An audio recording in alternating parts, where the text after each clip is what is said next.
Bonjour Corinne, alors parmi toutes les princesses Disney, il en est une qui ouvre la voie des femmes de caractère, et c'est Belle je crois. Bonjour Nicolas.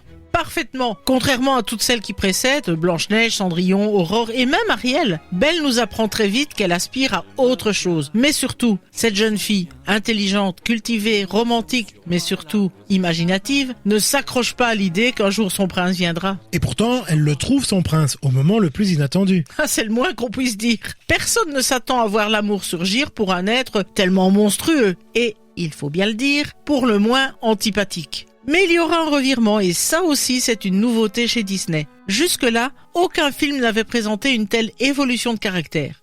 L'effrayante et menaçante Bête, qui au début du film montre son tempérament violent, égoïste, va petit à petit développer sa capacité à une certaine retenue, voire un soupçon de courtoisie. Cela débute dans la scène où il défend Belle contre une meute de loups. Mais on comprend le véritable changement lorsqu'il est confronté au choix de la laisser partir pour rejoindre son père. Oui, et on le voit surtout lorsqu'en plein hiver, elle apprend à la Bête à s'approcher des oiseaux. C'est le moment de Je ne savais pas, une chanson sublime qui exprime si bien les sentiments naissants de ces deux personnages. Et tu sais quoi ? Ce ne devait être ni cette scène, ni cette chanson que l'on devait retrouver dans la version première. Alors je suis curieux, que devions-nous voir ? Nous aurions dû voir la ribambelle des objets enchantés du château évoluant sur une valse entraînante en espérant de tout cœur que la Bête et Belle se rapprochent et tombent amoureux. Ils pourraient ainsi reprendre leur forme humaine et c'est ce qu'ils chantent dans Human Again.